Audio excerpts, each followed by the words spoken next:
I heard already. Thank you.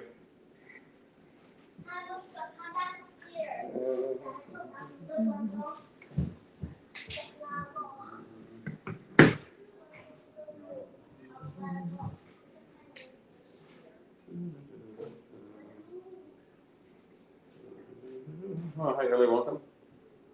Just 1 second. Let's get started.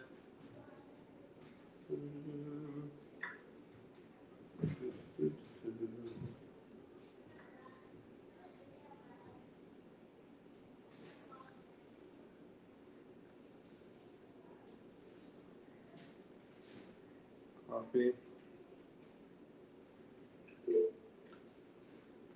Oh.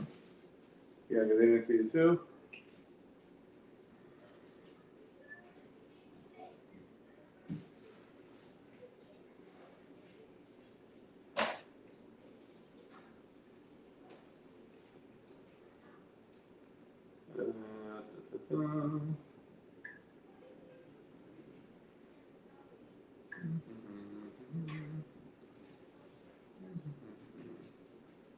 All right, so I just sent a link to my parents.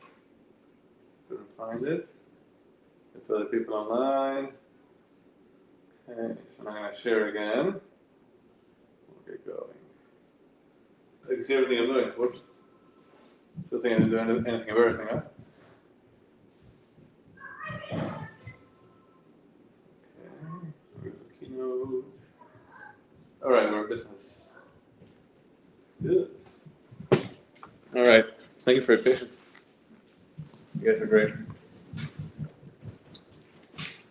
I can't take the phone. No, I can't take the phone. Okay. You guys are ready? All right. Hopefully everybody could see me or at least hear me. We have a lot of things going on here. We have the live stream, the Google Meet, the screen with the PowerPoint. Maybe I'll stand here. All right. So we spoke last week about, can you please make yourself? Yeah, thanks. It comes over very loud on our end. Yeah, so we spoke last week about what is death and what is life, I guess. We said death is not the end of life because the soul lives forever. The soul is not affected by death or birth. It existed before birth, exists after death. So for the soul, it's all one continuous journey. There's no abrupt halt, as we used to think before the class. Today we're going to speak about what actually happens to the soul. Is it painful for the soul to die? We said last week that the soul realizes that the pleasure is in the world to come. The reward, the world after the soul is in the body, comes after the soul lives, after the person passes away, is more pleasurable for the soul. But life in this world is more precious, right? We could accomplish more in this world than we could ever accomplish in the spiritual realms when the soul is divested, it's not with the body, right? So they call the first part of this lesson untethered, right? Because the soul is essentially untethered at the point of death. It's not connected, seemingly, with the body anymore. We're going to see that actually the soul is still connected with the body, and that has a lot of ramifications. That tells us why we don't allow cremation to Judaism. That tells us why it's important to visit somebody's grave, because the soul does still remain connected to the body. And so that's one of the ways that, so to speak, we communicate. I'm being very careful here because it's actually forbidden by biblical law to speak to the dead, but we are allowed to ask them to pray to God on our behalf. And it's brought down in the Jewish mystical books. We're going to see some of that inside, some of the text that we have here, how the soul of the departed, when we visit their grave, they appreciate, they gain from the visit, and then they also pray for us and our well-being in this world. So we're going to have 4 parts today. Part 1, we're going to speak about the spiritual significance of the moment of death. Section number 2, we're going to speak about the process of the soul's departure from the body. Sections 3 and 4, we're going to speak about the Jewish traditions around the care for the body right after the person passes away and basically until the burial. Next week, we're going to speak about the mourning practices in Judaism. We're going to refer to them this week. Of course, going to be some overlap. And then in section 5, we're going to speak about grave visitation, which I mentioned now briefly. So, I'm going to move the Journey to the Soul, lesson 2. Lesson overview. Moment of passing. Process of soul's departure, care of body and interment, grave visitation. All right. So we're going to get to this very soon, to this two laws of the soul. It's page 42, the student's booklet. Opening my mind. So we could spend a lot of time just in this part, right? On the soul. Kabbalah says there's 5 aspects, 5 levels to the soul. I'm going to say their names in Hebrew, from lowest to highest. We're only going to speak of the 2 lowest ones today. Nefesh, Ruach, Neshama, Chaya, and Yechida. Before I continue, those who are familiar with the Hebrew, you might hear me or you see in Jewish text the words Neshama and Nefesh, which usually are translated both as soul, used interchangeably. Okay? Like, I might speak in English and then drop the word Neshama. Like I say, oh, like this person has a real Jewish Neshama, a soul. Nefesh, though, is also used in text and means the same thing, unless we're contrasting them with each other. So unless we're saying, well, there's this aspect of the soul and that aspect of the soul, unless we're speaking that way, they're interchangeable. But now we're going to say there's a difference. And usually we say the nefesh, the lowest level of the soul, is the one that enlightens the body. Ruach, the second higher up, literally means the spirit, but the second level, second highest, is emotions. When a person passes away, the ruach separates from nefesh. Nefesh, which is the lowest level of the soul, which gives life to the body. Part of that stays within the body, whereas ruach, the emotions, go on to the spiritual realms together with the rest of the soul, the other levels which we're not discussing today. Why is that important? If you remember last week, we said, well, what happens with my dreams, with my aspirations, when I pass away? What happens to all those things? So we said that we know physical things we can take with us, emotions we take with us, yet, what did we say? We said that any physical pursuits, material pursuits, the soul is only interested in. The soul realizes the truth. And we're going to be speaking more about that later on when it comes to the concept of cremation. And so here's where we are. We're going to move the PowerPoint forward. Nefesh is physical life. I guess like it's that toothpaste, it's brushing your teeth. And then Ruach is emotion, the heart that comes out of the toothpaste bottle. So Nefesh remains in the grave with the body, and Ruach attends to the Garden of Eden. Okay, if again we could spend a long time in this in the Kabbalah, Jewish mystical thought. There's different levels of the Garden of Eden, and different parts of the soul go to different parts. But we're keeping it simple. We want to understand, I guess, at a very basic level, what's happening to the soul. So there's this critical division. Ruach leaves Nefesh.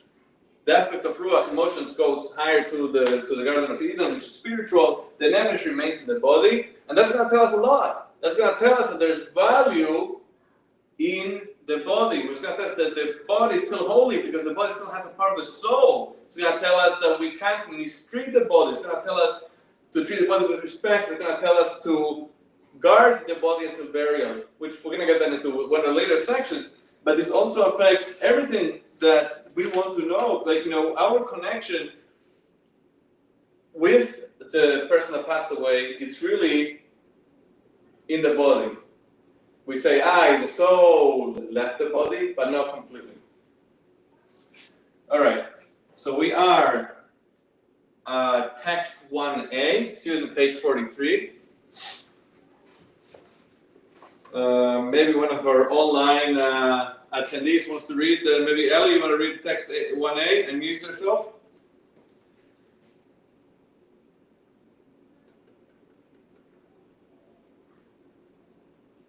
Okay. Good evening, everyone. Good evening, Ellie. Well, thank you for joining us.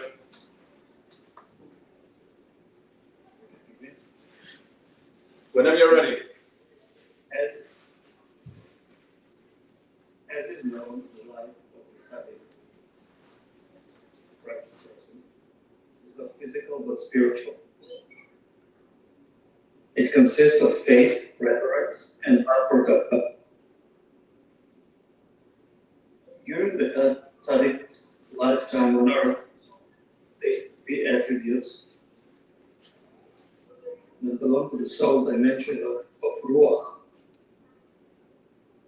are constrained within the container and garb,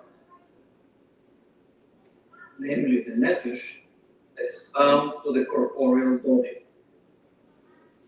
This imposes the restraints of physical space upon these attributes. As a result, all the tzaddik's disciples receive but a glow of these Ruach attributes, a mere ray that is emitted beyond the container by means of the tzaddik's holy words and thoughts. The ability to receive directly from Ruach is a revelatory handicap. And therefore, our sages stated that it takes 40 years for students to fully plumb the depths of their master's teachings.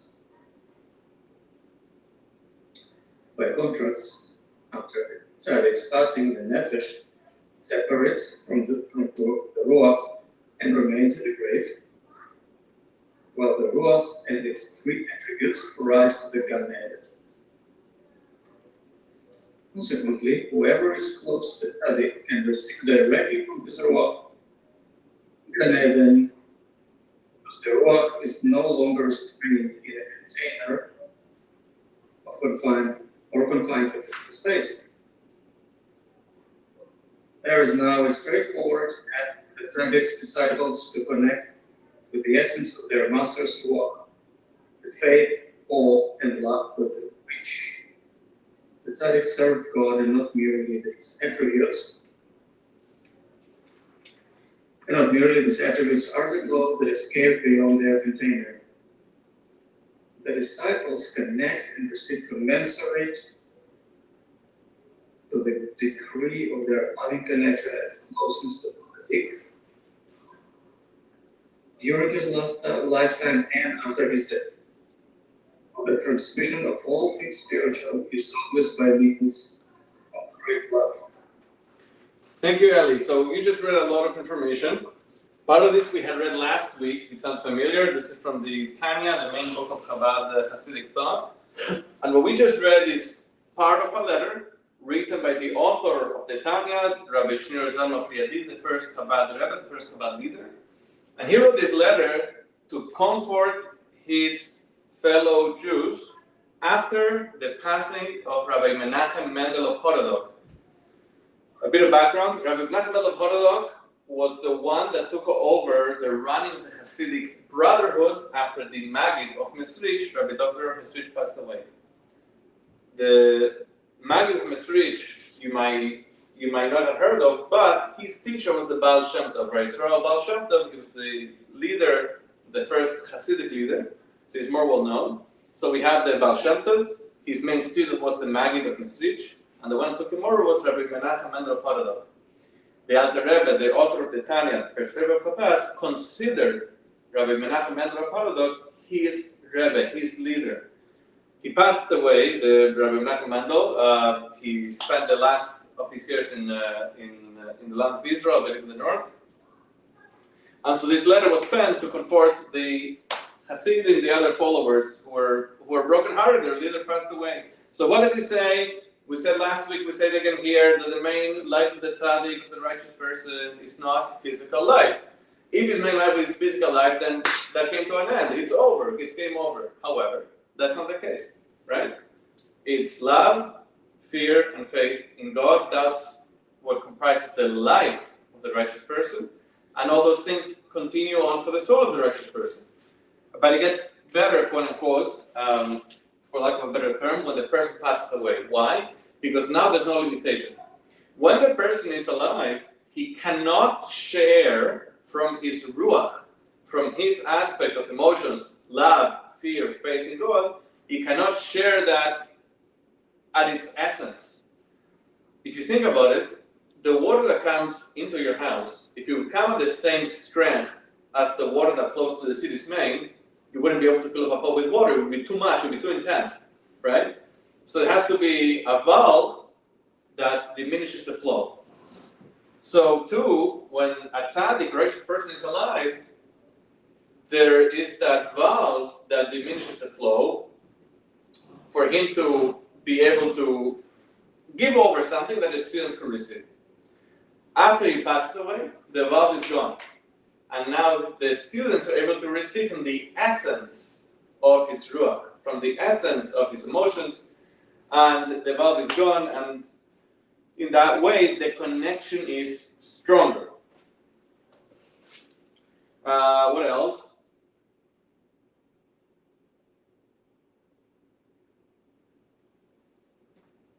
We're going to see, so the next text, which is the page 45 in the student's book, speaks about how this new dynamic affects the soul of the departed. So we said right now that for us, for the people that were left behind, the students of the tzaddik, the people that follow the righteous person, it's better for us.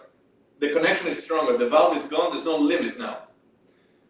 What happens to the soul, though? So let's read text 1b. Jennifer, could you please read it? It is also a matter of common sense that whatever the direct cause of the separation of the soul from the body, whether a fatal accident or a fatal illness, etc., it could affect only any of the vital organs of the physical body, but could in no way affect the spiritual soul. A further point, which is also understandable, is that during the soul's lifetime on earth in partnership with the body, the soul is necessarily handicapped in certain respects by the requirements of the body, such as eating and drinking, etc. Even a Tzaddik. tzaddik, okay, his entire That means a life. righteous person. Oh, That's Hebrew. I keep forgetting how to pronounce that. That's okay. Thank you. Whose entire life is consecrated to Hashem, cannot escape the restraints of life in a material and physical environment. Consequently, when the time comes for the soul to return home, it is essentially a release for it as it makes its ascent to a higher world, no longer restrained by a physical body and physical environment.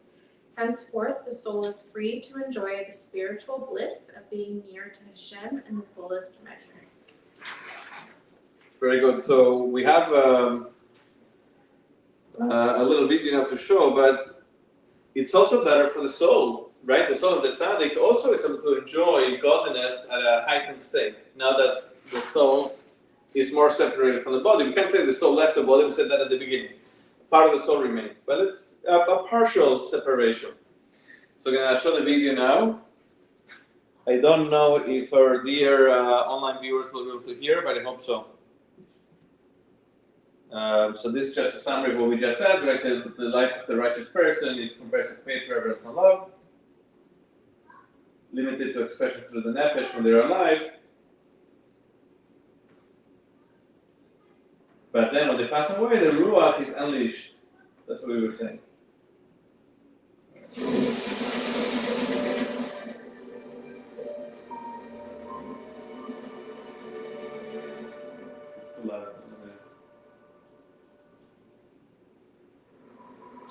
many passes does the team in white make?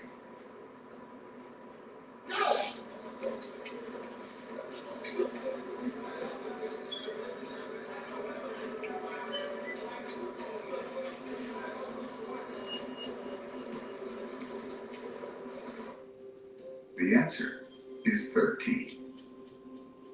But did you see the moonwalking bear?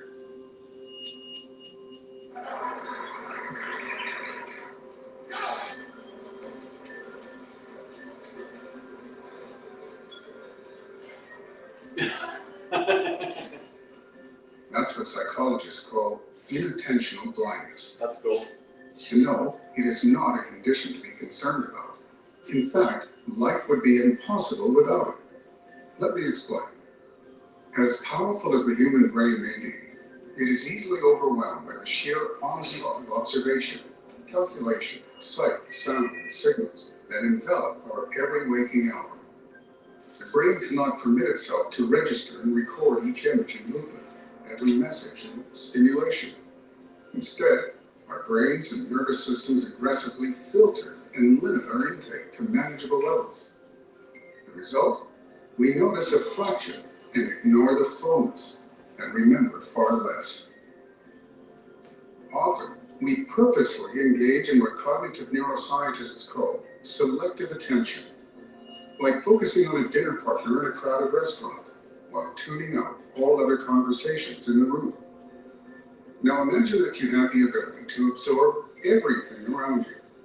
Absorb, comprehend, and recall all the details, and fetch every it will, without being overwhelmed. That is the incredible experience of the human soul once it detaches from the body at the close of a lifetime. Unshackled from the frailties of a nervous system, unrestricted by networks of neurons. It is unbelievably free and powerfully present. It is free to absorb truths that mortal minds cannot contain, present to delight in the divine radiance that courses through the cosmos, to bask in divine understanding that supersedes human senses, but is savored by the newly liberated soul.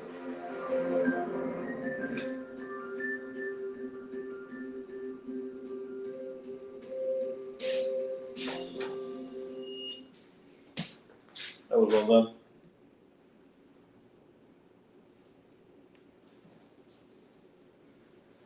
Okay. I think that was very clear. What I said before, then you have the video. And what they add in the course is that it's not just a matter of practicality that, well, you know, first it was a valve and now there's no valve. But it's more like we'll be so overwhelmed if we had access to the essence of the, you know, love, fear, faith of God of the tzaddik without the limitations imposed when he's alive. At the end of the day, though, we still have to explain what happens when he passes away, that then we are able to absorb the essence. I don't have an answer for that. That's just my question. That's homework. But we spoke about what happens when the soul partially separates from the body. How is it for us? How is it for the soul? Now, we were speaking about righteous people at tzaddik. This applies to everybody. Why? Because each and every one of us has at least an aspect within us, even if we're not 100% righteous, but we have an aspect of righteousness just by dint of the fact we have a soul. And so at least in some aspect of our lives, we have the same thing.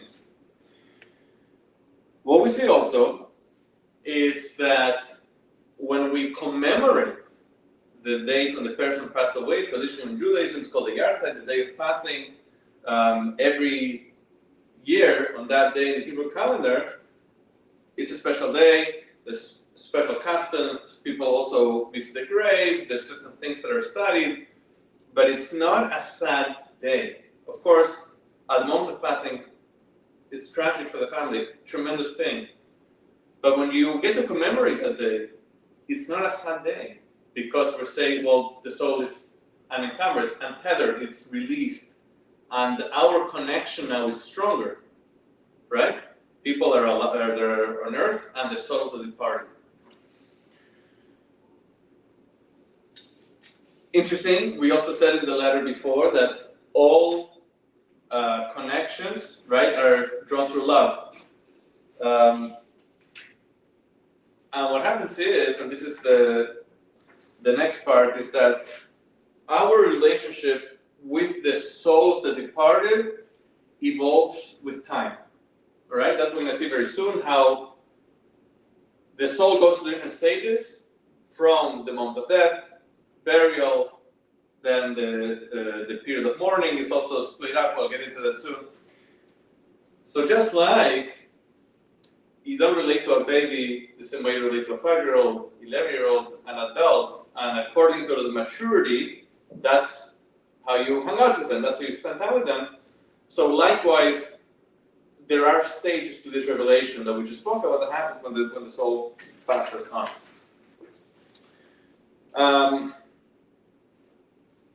Something else that we said last week, and this applies to this as well, is that we said last week the soul lives forever. So how can I counter my fear of death? So I want to do more soul things now. I want to tap into my soul right now. Well, the same way, if I want to be more connected to somebody that passed away, I need to work on my soul, right? Because for them, the main thing is the soul. So how can I connect? Doing more spiritual things. For a Jewish person, it's doing more mitzvahs, right? And so on and so forth. We have now a beautiful video meditation.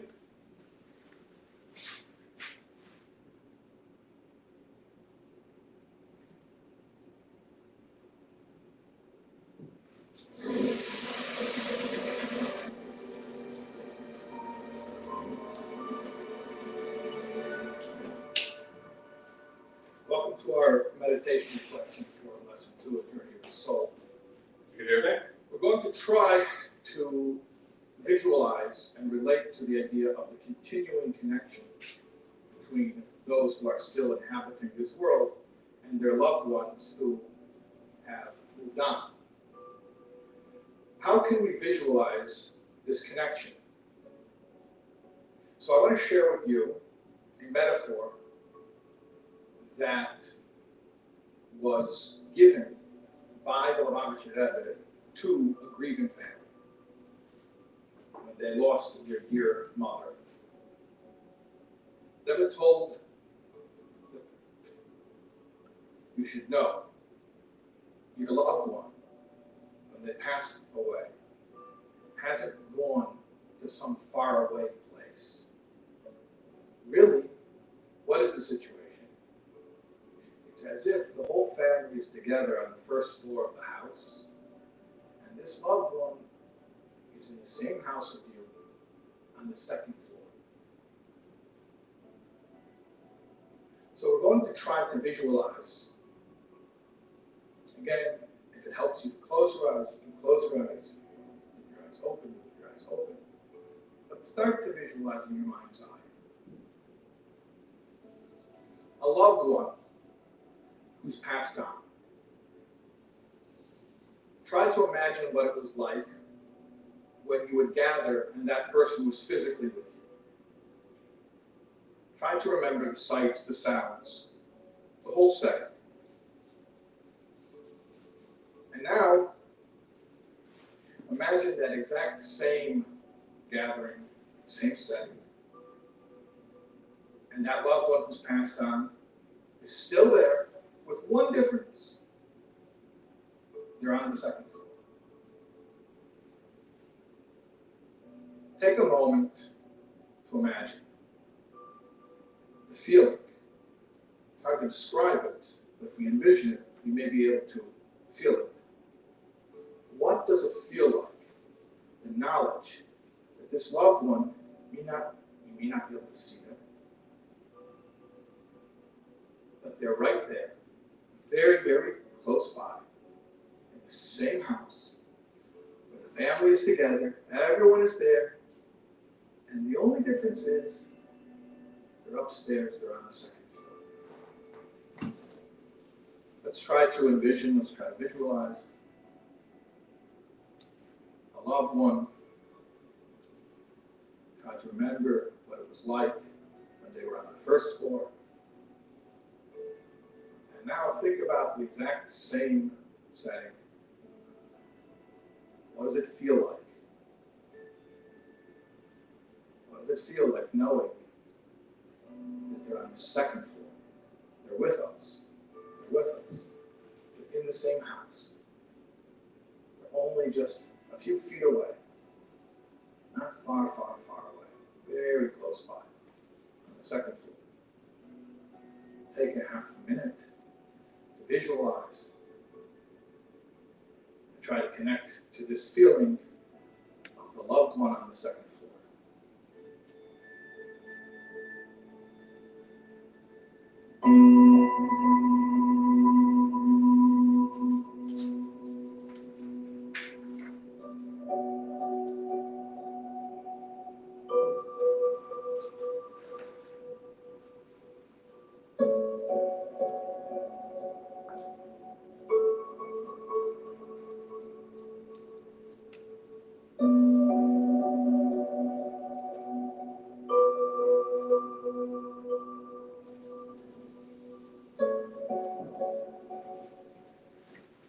How was that?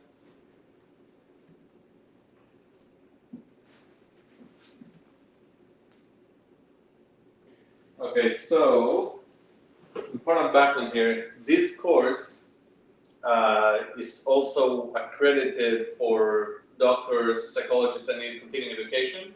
So a number of things in every class has like a medical component that otherwise I wouldn't be teaching as a rabbi. But so when it comes to end of life, they have a small section here about things that their relatives, the friends could do with the person whose life is soon coming to an end, reminiscing about good memories, physical contact, which is very soothing, quiet presence of a loved one, just being there, comforting atmosphere, something that they bring here and something that I've seen do in Jewish traditional families is to sing Hasidic tunes, for Jewish Hasidic families, but in general music. It's supposed to be very soothing and has the nice spiritual feel to it. Of course, I don't wish that anybody here should have to deal with any of those situations anytime soon. We're going to see on page 47 of the students' books.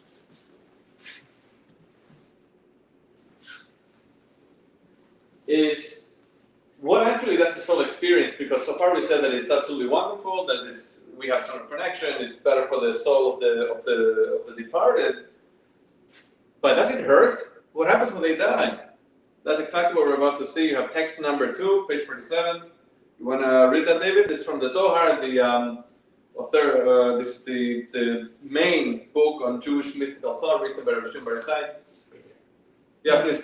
And nothing is as hard for the soul as its separation from the body. Nothing is hard for the soul separation from the body. So we would have thought that on the one hand, it would be easy, the soul would appreciate it because it's leaving behind its physicality. Again, it's becoming untethered. Like now, life is better. Now it's not, doesn't have that valve, doesn't have that limit, doesn't have that filter. But we say, no, that's not the case. If you remember last week, we saw a story with one of the rabbis of the Talmud that he said, he's not crying because he's scared of death, he's crying because he won't be able to do mitzvot, he won't be able to do commandments, to connect with God the way he was doing when he was alive. Right? So that's something the soul is going to miss. All transitions are difficult. We can relate to all types of transitions in our life. So the transition for the soul is extremely shocking. Number 2, the soul cannot observe Judaism anymore. That's very painful. And then number 3, which is ironic, is that the soul actually misses the body. When the soul and body were together, they became best buddies. And one needs the other, right? The soul needs the body to do what the soul wants to do, right? If the soul wants to pray, it's the body to utter the words, and so on and so forth. And so these are the 3 things that make it painful, as we just saw from the Zohar. We have figure 2.2, page 48. Right? It's the ultimate transition. Can't do mitzvot, the commandments, and a powerful bond that is the bond that's so handled with the body is broken. Okay. So now we're going to see the 4 stages of the soul's departure from the body. So it's broken up. We have the first 3 days from after burial, then the next 4 days. You may or may not know that in Judaism there's something called Shiva. Shiva means 7. After a person passes away, they get buried, the family, the close relatives, mother, father, son, daughter, brother, sister, spouse, they observe 7 days of mourning, known as Shiva. Shiva means again 7 in Hebrew. And when it comes to what happens to the soul, there's a difference, there's a split within those 7 days. So the first 3 days within the 7 is one stage, that's stage number 1, if you may.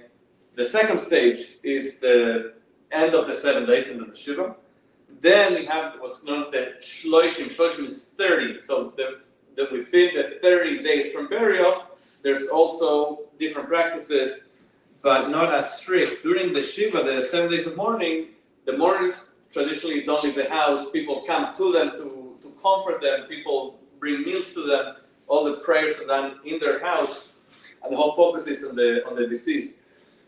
So then, after the Shiva, the next stage of mourning is the Shloshim, the 30 days, and then is the 12-month period, which is only observed for a parent, God forbid. A son or daughter, they observe it 12 months. For other relatives, let's say a person's sibling passed away, they do not observe a year of mourning. It's only up until the 30 days. So let's take it inside step by step. Okay, so we have the 3 days, the end of 7 days, 30 days, and within the year of passing, 12 months. All right, so text number 3. This is from the Jerusalem Talmud. I guess I'll read it. Text number 3, it's the first 3 days. For 3 days, the soul hovers over the body, above the body, thinking that it can return to it. After 3 days, when it sees that the body's face has changed, it leaves the body and departs. So you see, it's like really traumatic. Like just these few lines, like the imagery is so strong. Like the soul is hoping to come back, and then realizes after 3 days that it's game over. And then we move over to the first 7 days. So page number 50, text 4a. Again, I'll read this one again just for the sake of covering the ground here. We have a lot to do. The first 7 days, text 4a, this is from the Zohar. For 7 days, the soul goes from the house where it lived to the grave, and from the grave back to the house, and it mourns its body. After 7 days, the body is subjected to its fate, and the soul ascends to its place. So essentially what we just say that from burial until the end of the 7 days of mourning, the Shiva, the soul does not fully leave the body or this world. And not just the part that we spoke at the beginning, the nefesh, but the totality of the soul. Okay? The next stage is the 30 days. That's text 4b, again from the Zohar. I'm going to read that. For 30 days, the soul and body are judged as one. And thus, the soul is located down here on earth. After that, the soul ascends while the body erodes in the earth. Okay, so that's a further stage, right? Every time becomes more separated from the body. And the final stage, text 4c, page 51 of the student books. This is from the Talmud. The Babylonian Talmud. For 12 months, the body still exists, and the soul ascends and descends. After 12 months, the body becomes null, and the soul rises and no longer returns. So the most, I know you can say the most significant, but I'll say that the most significant change, and the last change, is after 12 months, when the higher aspects of the soul leave onto the spiritual realms and do not return. Okay, so quick recap. 3 days, 7 days, 30 days, 12 months. So we see that there is a process, doesn't happen all at once, right? That's how we started this. And what we're speaking about today, though, is just how to continue the connection with the soul of the departed. And our connection has to do with the phases of mourning, which is the phases of how the soul slowly leaves. All right, so text number 5 on page 52. Maybe we'll get one of the online. Kate, are you still with us?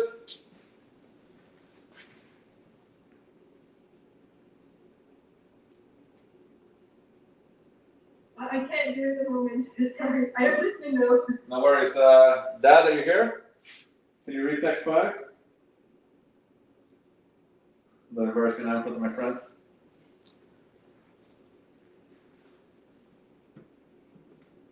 No, my father's here now. Okay, I'm gonna take it away. All right, I'm gonna read text number 5. Faced mourning. This is from the Rambam Maimonides. In his Kol Jewish Law. Mourners observe 3 days of weeping, 7 days of eulogies, and for 30 days restrictions on haircuts, and just etc. This class is not about Jewish law. This class is focused on our topic at hand. And so this is the codification in Jewish law, how all of these spiritual things are expressed. Like what happens to the soul is expressed in Jewish law in what are you supposed to do? So the first 3 days is supposed to be focused not just on crying, but the focus should only be on the deceased and everything that meant for us. Towards the end of the 7 days, then that shifts a little bit, and then you see in 30 days, then some things are allowed, some things are still not permitted. And then comes the 12 months for a parent. Text number 6. This is from the Code of Jewish Law, written by Rabbi Yosef Karo. This is on page 53. These are other mourning practices having to do with the 30 days or 12 months. If you encounter an acquaintance within 30 days of that person having lost an next of kin, offer words of consolation and avoid the customary pleasantries. If 30 days have elapsed since the relative's passing, greet your acquaintance in the usual manner and offer direct words of consolation. Avoid mentioning the deceased by name and extend a generic consolation such as, may you be comforted. If your acquaintance is mourning the loss of a parent, you should offer direct messages of comfort for the first 12 months and only after that scaling back to indirect consolation. This means that a person that's mourning for a relative that's not a parent, after the 30 days from burial, you should not make mention directly about the relative. It's like adding salt to the wound. But for a parent, that of course they're in a healthy relationship at least, the relationship between a parent and a child is stronger, and the child is obligated to honor his parents. According to Jewish law, so it's more strict. So we saw the text for a parent, one could receive consolation up to 12 months because the pain is still raw. Up to 12 months, and I'm sure others will earn even longer, but there's a certain shift after that year.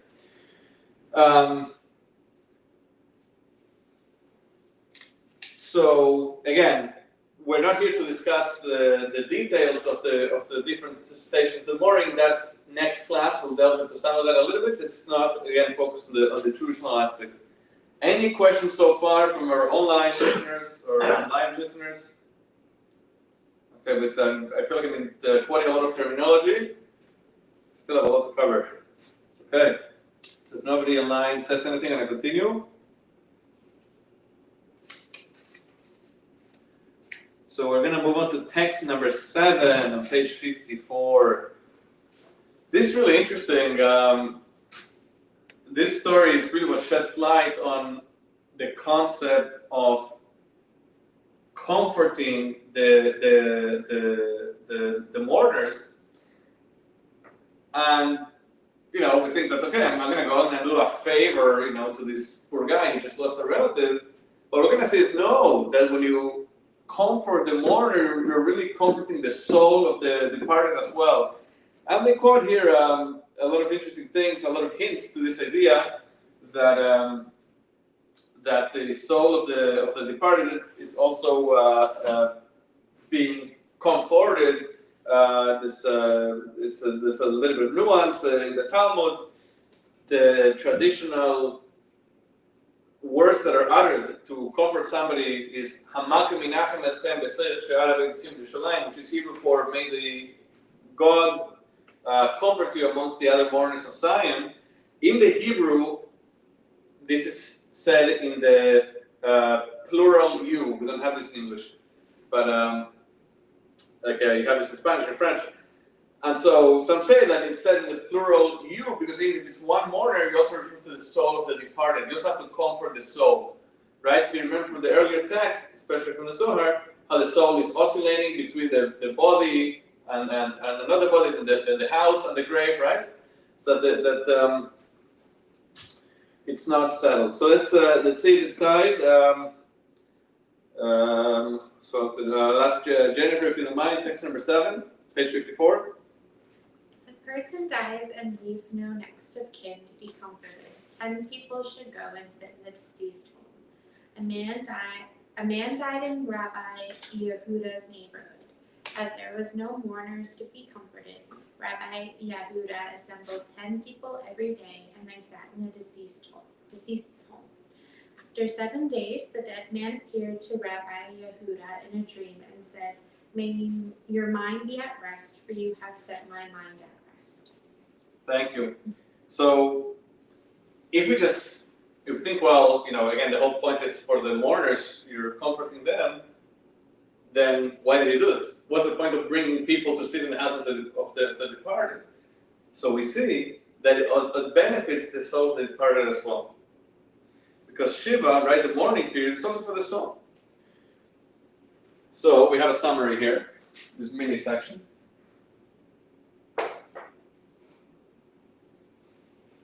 Right, so first stage is the mourning, first stage is of departure. The degree of mourning corresponds to the degree of the soul's struggle. Mourn for the soul, mourn with the soul, right?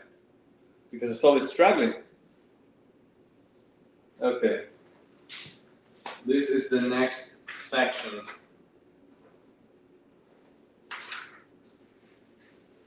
Okay. So now I'm going to speak about handling of the body. We're going to speak about what are the ramifications of what we said at the beginning of the class. What are the ramifications of saying the nefesh, right, is a part of the soul that never leaves the body? And that educates everything, all the Jewish traditions that were passed down about how to treat the body before burial. So the first quote here, text 8a, page 55. I'm going to read it aloud. One who is present at the time of a person's passing is required to tear their clothing. This is because a person's passing is likened to the burning of a Torah scroll. Okay, so in actuality, the custom is not to do so, to actually tear your clothing. One of the essential observances of mourning in Judaism is kriya. Kriya means tearing. Today, this is something that's done at the funeral, usually in the synagogue or funeral home, just before the service begins. The rabbis had instituted that if a person sees a Torah scroll being burned, he has to tear his clothing as an expression of mourning, just like a person has to do for a relative. So here, the Talmud says that even just being present when a person passes away, he has to tear his clothing, just like a person has to do when he sees, if you would see a Torah scroll, a Bible scroll burning. The custom is not to tear the clothing nowadays. That's just a side note. But what's the point? The point is how special the body is. That we say the soul is like the ink on the Torah scroll, and the body is like the cloth, like the parchment. It's not in the text here, but later on the Talmud says that really a person has to tear it twice for a Torah scroll that's destroyed. Once for the parchment and once for the writing. So they represent the body and the soul. Is that clear? Okay. So that's the point of that comparison, to show how special the body is. Now, text 8b, this is from the Ritvo. So the Ritvo, who you may not have heard of, he lived in the 13th century. He was a student of the Rashba, who also you may not have heard of, but he was a student of Nachmanides. Okay, not Maimonides, Nachmanides, the Ramban. So the Ramban Nachmanides was a young man when Maimonides was an old man. Okay, he was the next generation, and then the next generation is the Rashba, the next generation the Ritva. So the Ritva writes as follows. Excuse me. To page 56, text 8b, and he says, Nachmanides, so the teacher of his teacher, points to the sacred names of God that are inked onto a Torah scroll parchment as an analogy for the sacred soul that is installed within the corporeal body. So this is a beautiful source for what we just said before, right? So now move on to text number 9, page 57. And this is from a more recent author, Rabbi Takuchinsky, who wrote a book about the laws and traditions of mourning. All who tend to a corpse must be aware that they are handling a holy entity. The human body is more than simply a sheath to a sacred entity, a tool that serves a supernal soul. Rather, it has itself become sanctified with an independent holiness similar to a Torah scroll. Right? So the body, now that the soul, most of the soul is so in it, it's not like an empty bottle. It used to have the water, it used to have the Coke, now it's empty, valueless. No! Furthermore, he says it's not like an empty bottle that it has a value because it used to have liquid. No, in and of itself has intrinsic value.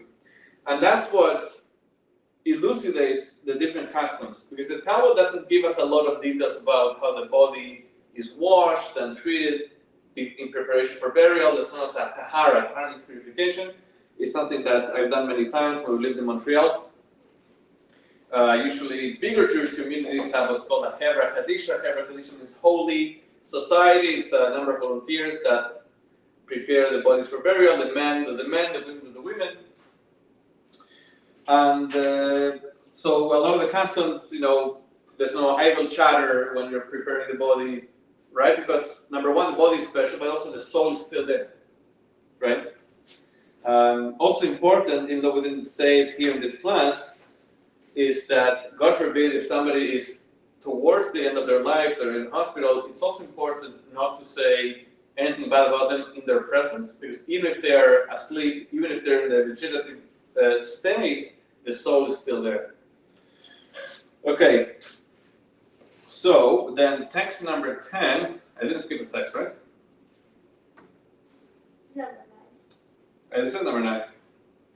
Okay, so text number 10 is a continuation from the Rabbi Takuchinsky about the customs we do with the body. David, could you please read text number 10?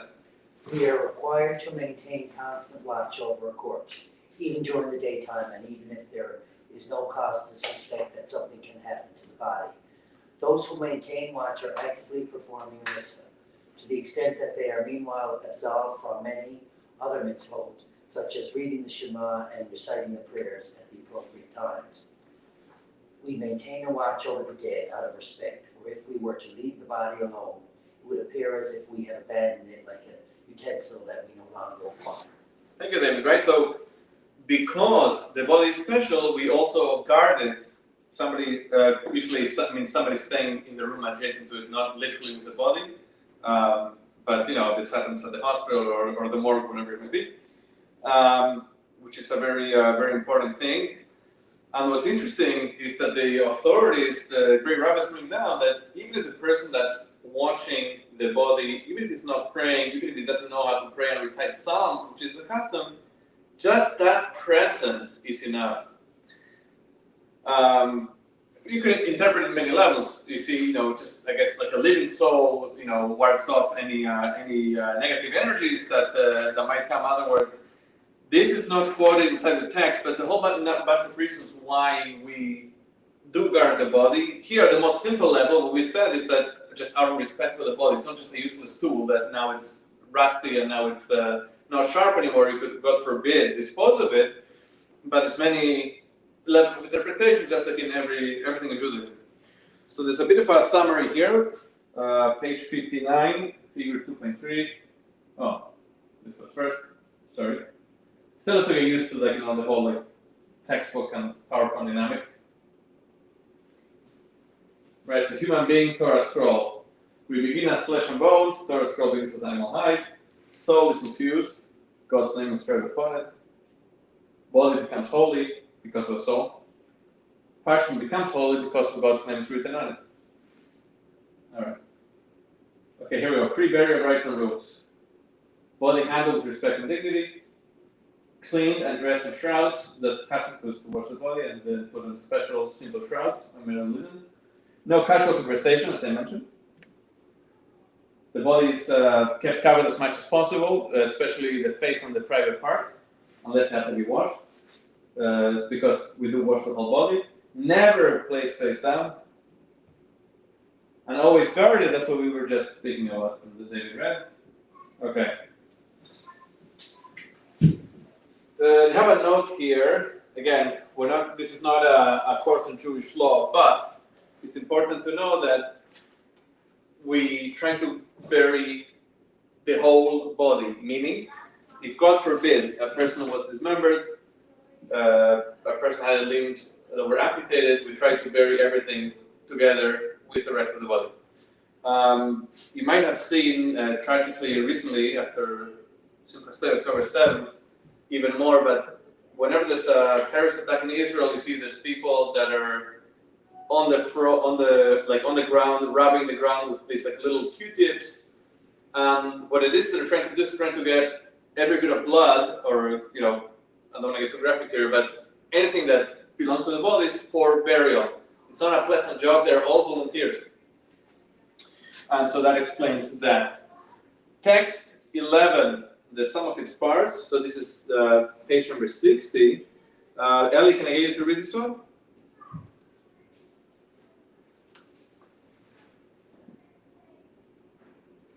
Sure. Thank you. There is no differentiation in reverential treatment between a complete Torah scroll and a single letter that has become detached from the Torah scroll. Similarly, it is forbidden to handle with disrespect even a simple bone that has become detached from a sacred body that was created in God's image. Thank you, Eli. So again, this was a response from the Rabbi Moshe Sofer, the Hassan Sefer, famous rabbi of Pressburg, Bratislava.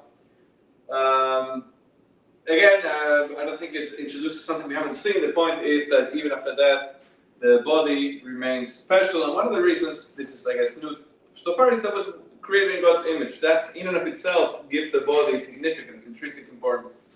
So what did we say? We said that the body is analogous to the parchment of a Torah scroll. We said that the underlying principle that guides the care for a corpse is the dignity and sensitivity with which all the preparations are done. And even after death, the body retains special status of having been the garment for the soul. So the next part is about burial. Okay, we're not there yet. I'll leave the screen like this. So there's a few things that come up in this section. On the one hand, we're going to have the very important concept of burial as soon as possible. That's going to see in text number 12. Soon we're going to speak about why we don't do cremation, but I know that outside the Jewish community, people are usually shocked when they hear that. We really try to bury as soon as possible. We don't do viewings, we don't do embalmings.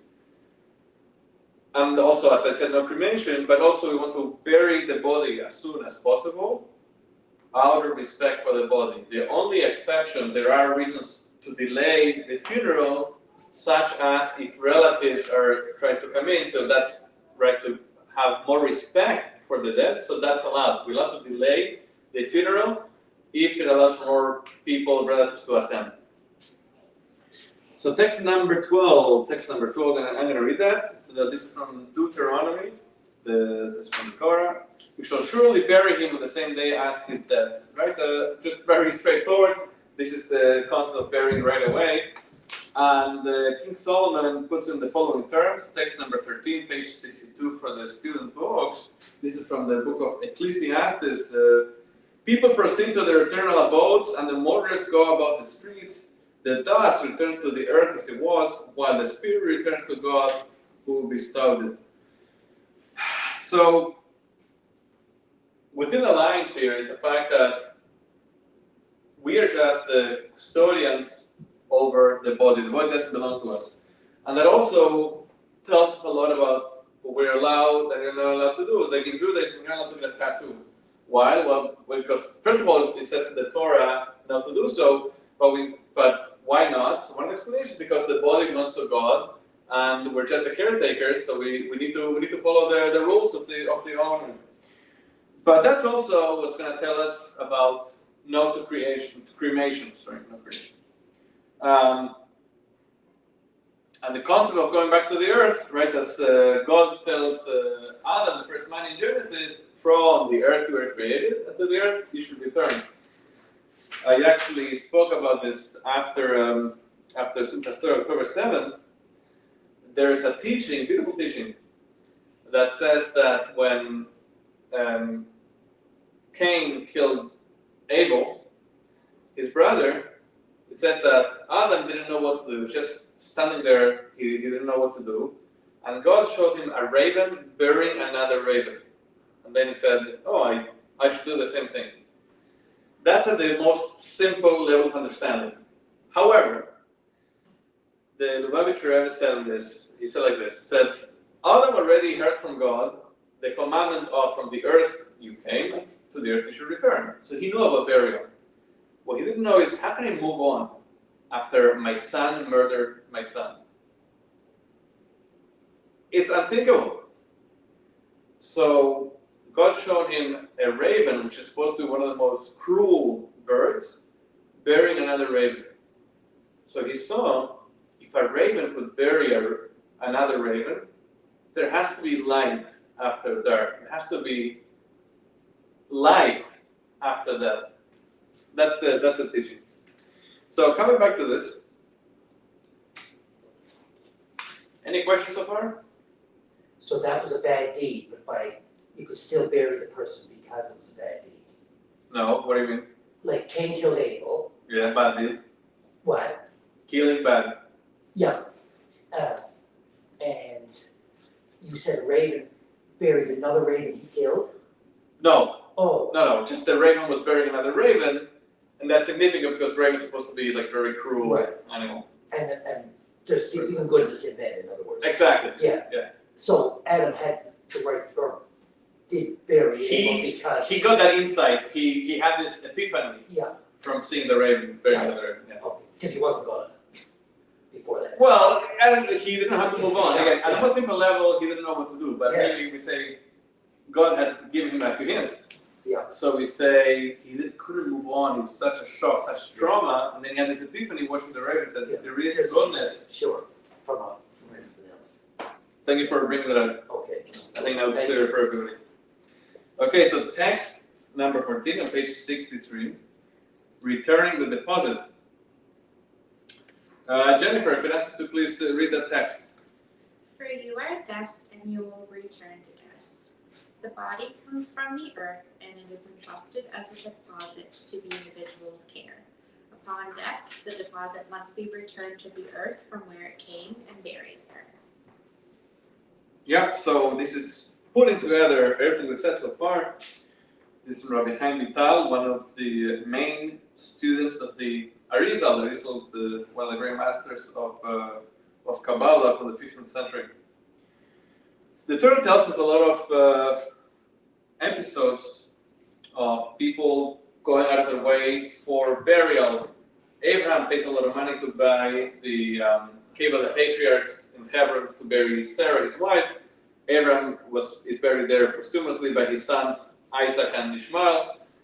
Jacob buries his wife Rachel, and then Jacob himself asks his son Joseph to make sure his body is taken up from Egypt, where they were living at the time, and buried him in the land of Israel.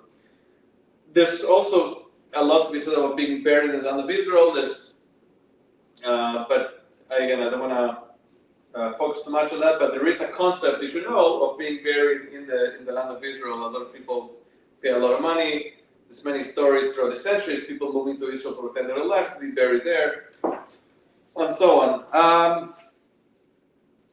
Something that's also connected to our day today, what we see in the news, is the Israeli government's policies and how far they will go to retrieve a body. And also what we see now, not that Jewish law necessarily agrees with the hostage deal, the proportionality of it, but the concept, in theory, the concept, yes, that we do want to get even a body back because we know the body is holy and special.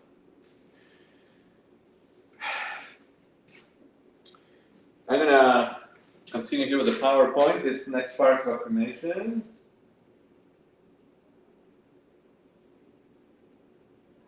So this is the section we just had, the trust as a deposit. And the deposit has to be returned to where it came from, right? To the earth, to God. Okay, so this is the reasons that we do not cremate in the Jewish community. Our bodies belong to God, same as we were saying before. So God says, bring the body back to the earth. We need to follow the owner's instructions. It's not for us to decide how to enter the body. If a person is going to be cremated, then the mitzvah, the commandment to be buried, is no longer applicable. And then the very last one, I'll spend a minute on it. The concept of the resurrection of the dead. There's many hints in the Bible about it. In the books of the prophets, this is mentioned explicitly. There's going to be a time when the Messiah, Mashiach, comes. After there will be the resurrection of the dead, Hiyat and 18. Cremation is, in a sense, a denial of that belief. It's an essential Jewish belief that the Messiah will come, the world will change drastically, and at some point there will be the resurrection of the dead, who will be reunited with people that passed away throughout the generations. So, burial in the earth is a mitzvah, it's a commandment, God said to do so, but it also shows our faith that this person will, will come back alive, will resurrect. So these are some of the reasons. And I continue with the PowerPoint. Prohibition against cremation, associated with some of Judaism's core beliefs. Cremation constitutes an irrevocable statement. Okay, this is the next word. All right. We're gonna skip to page 64. Okay, we're doing good. We're almost done. Okay. The next part is about the final wishes of the departed. Here's where things can get very sticky because, on the one hand, the Talmud says, we're going to read that inside the text number 15a. It is a mitzvah to implement the expressed final wish of the deceased. Mitzvah l'chaim divrei hames. It's a mitzvah to do what the person dying wanted. What happens if he asked to contradict Jewish law? What happens if he asked to be cremated? Do we have an obligation, according to Jewish law, to listen to him? We say no. Now, there are certain things that he could request. Like if he requests not to be eulogized, the Talmud says that has to be respected. Again, it's not a mitzvah to be eulogized, and there were many great rabbis who actually asked for history not to be eulogized. The Chabad custom, for some reason, is that we don't do eulogies at the funerals. I don't know why, but that is the Chabad custom. Now, text 15b on page 64.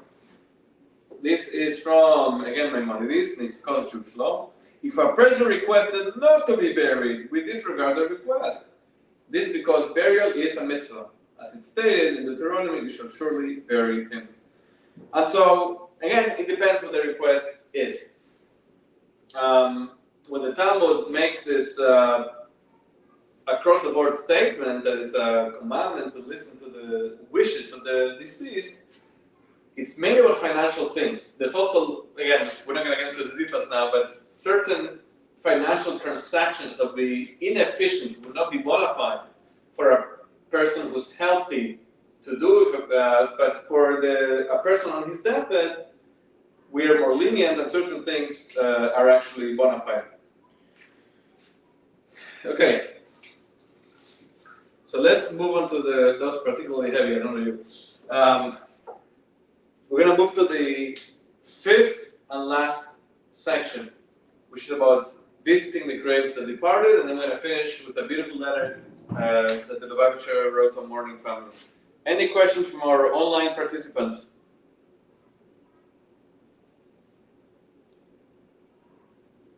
Wait 5 seconds. Okay. From our live participants? No? Are you sure? Okay. So after section 5, for this is the last section for today, grave visitation.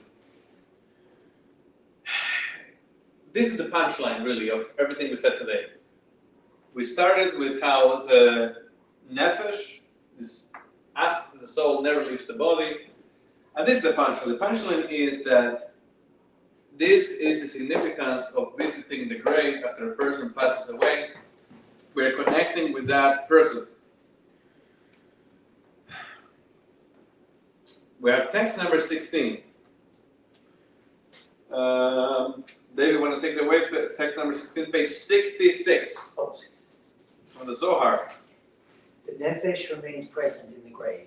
Due to the fact that it remains among the living, it is acquainted with their pain. At their time of need, it pleads with God for mercy on their behalf.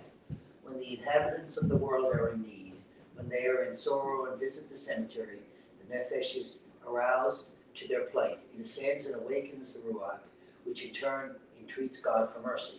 Consequently, the Holy One, blessed be He, has mercy on the world. Is that clear? So the nefesh remains in the grave, that we know.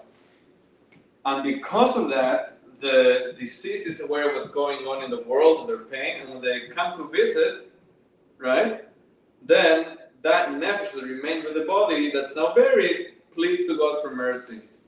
And that's one of the main sources, if you need one, for visiting the departed.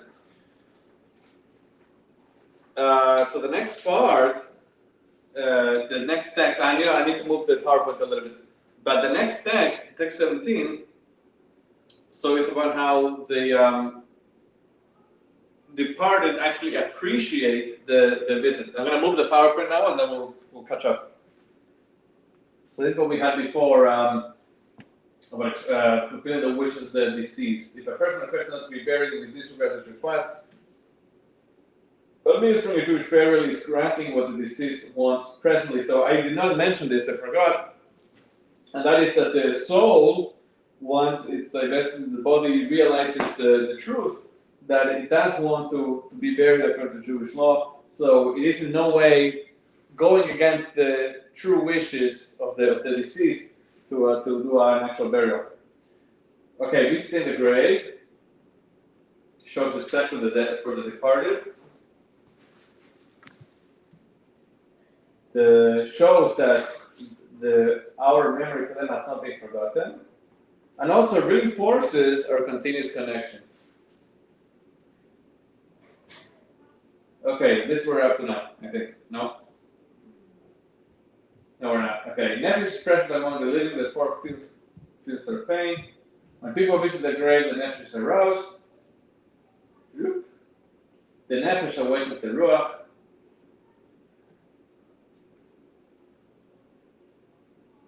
And then God, the ruach entreats God when it comes back down. Okay, I'm going to open the PowerPoint now, maybe we'll get ahead. Please do not abandon us. The dead appreciate visitors to the grave. the connection is mutual, right? It's going to be text 16 and 17 coming together. That it's good and it's funny for both.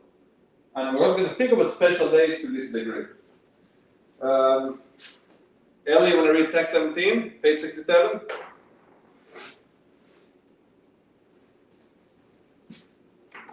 Second. There was once a community that wished to relocate. One of the deceased buried in the vicinity appeared in a dream where a member of the community and pleaded, "Please do not abandon us, for we appreciate your visits to our cemetery." Ursula the Gileadite declared, "I would like to die in my own city." He wished for this because the deceased appreciate when their loved ones visit their graves and request forgiveness for their souls. This improves their condition in heaven, and when we pray on behalf of the deceased, they pray for us in turn. Thank you, Ali. So beautiful text. This is from Rabbi Yehuda Chassid, who lived in the 12th century. And so we raised at the beginning, right? So they appreciate the visit, and then you see at the end that it's mutual, right? It's a mutual relationship. We pray for them, and then in turn they pray for us, which is what we had said before. This is the end of this section that we're gonna go over to. Lesson 2, taking leave. Wait, not so fast. I think I passed it. Okay, because this is just the. It's going to give you all of the key points. Before we get there, okay, we're very, very close, almost done. We're going to finish with a letter written by the Lubavitcher Rebbe in 1958 to a grieving woman. But, okay, let's do that now maybe. Okay, so we're going to do the letter, and then we have the key takeaways, and then we have a sneak peek into next week's lesson. So we're going to text 18. It's page 68 of the student books. This is a letter written to Mrs. Hannah Sharfstein, then a young woman, who within a 5-year period lost her mother, father, and mother-in-law. So, understandably, she was in a very bad place emotionally, and she wrote a letter to the Lubavitcher Rebbe saying she was in so much pain and so alone. And the Lubavitcher Rebbe wrote this answer in reply. Jennifer, can I ask you to read text 18? Blessing and greeting. I received your undated letters in which you write about your emotional upsets in connection with the passing of your mother and the questions which are troubling you in this connection, involving also questions in regard to the passing of your father. Peace unto them. Another fundamental point to remember, which is a direct bearing on your letter, is that all believers in God believe also in the survival of the soul. Actually, this principle has even been discovered in this physical world where science now holds as an absolute truth, that nothing in the physical world can be absolutely destroyed. How much more so in the spiritual world, especially in the case of the soul, which in no way can be affected by the death and disintegration of the physical body. It would be silly and illogical to assume that because a certain organ of the body ceases to function, affecting other physical organs of the body, the spiritual soul would also be affected thereby. The truth is that when the physical body ceases to function, the soul continues its existence not only as before, but even on a higher level, and as much as it is no longer handicapped by the restraints of the physical frame. Thirdly, the attachment of children to their parents and the general attachment between close relatives during life on this earth is surely not a physical attachment by the respective physical bodies of the relatives. Essentially, the attachment is a spiritual one due to the spiritual affinity between those concerned and the qualities of the soul, including such spiritual things as character, kindness, goodness, etc., all of which are attributes of the soul and not of the body. Therefore, also every action on the part of a person in relation to a beloved person and the desire to benefit that person is not directed towards pleasing his physical body, his bones and tissue, for it is the spiritual pleasure that one is concerned with. In view of the above, it is clear that even after the physical body has disintegrated and disappeared from view, it is still possible to bring joy and benefit to the soul, which, as noted above, not only survives, but does so on a higher level, and all the things which had previously brought joy and pleasure to one's parents will continue to do so even after they are physically no longer here. Thank you, Jennifer. So that packed a lot of punch.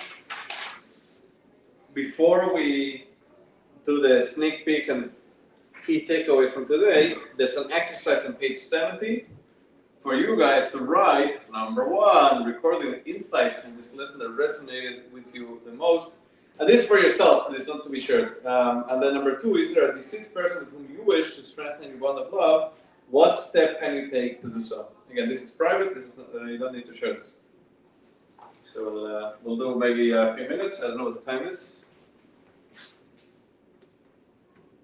We're doing pretty good, 9:25. So we'll do a few minutes, and then we'll do the takeaways. Let's see.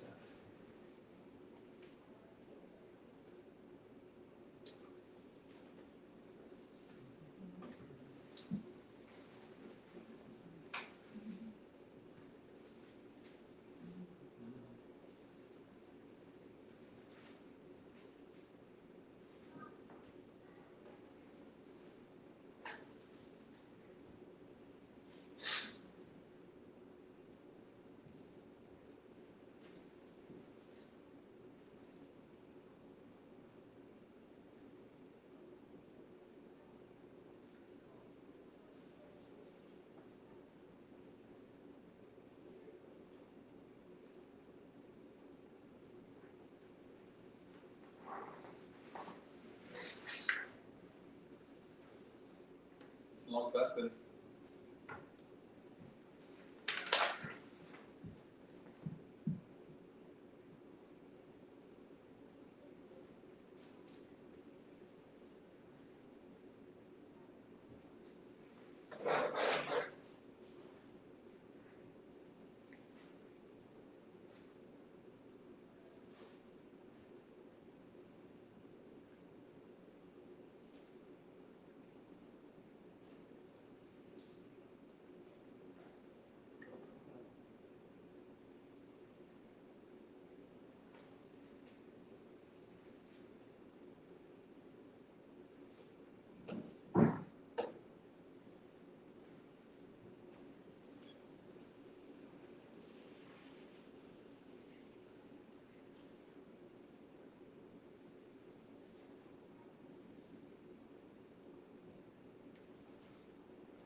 so next week, today we discuss what happens to the soul.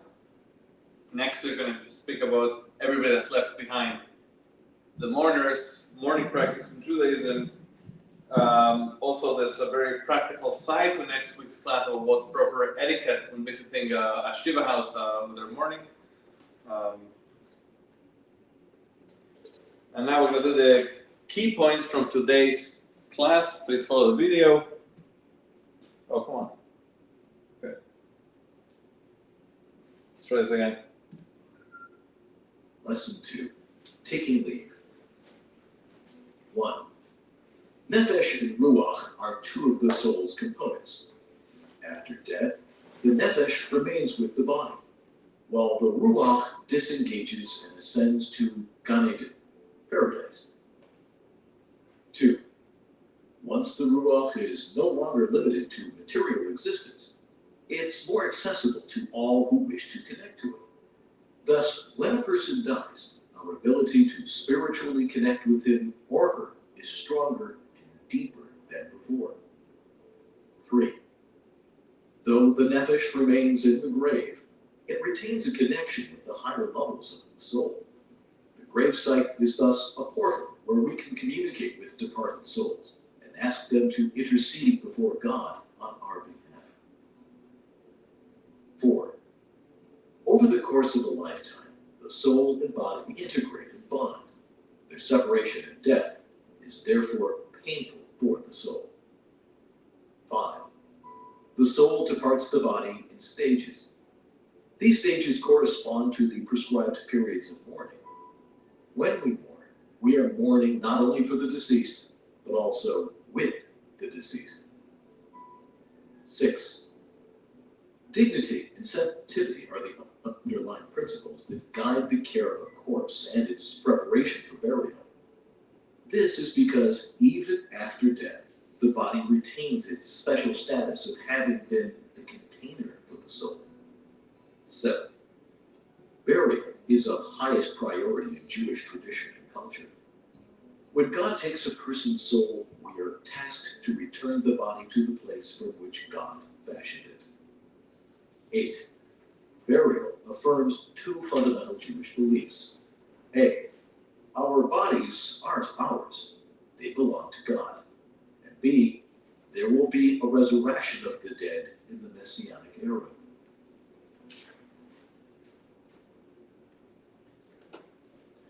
All right, that's the end for the lesson number 2 out of 6. Any questions online or in person?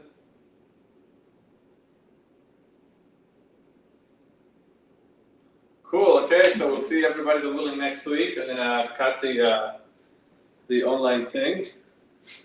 Thank you everybody for joining. Hope my parents join, but I can't see from here. Stop mirroring. Are you guys? Yes, we are here. Oh, mamá, ¿cómo estás? Bien, Ah, so my parents were here. bien, muy bien. Bueno, Muy buena clase. gracias, mamá. I never come to my mom for compliments. Okay, Okay. we speak in Spanish. Okay. All right. Now I have to cut this one. It's a busy day for electronics.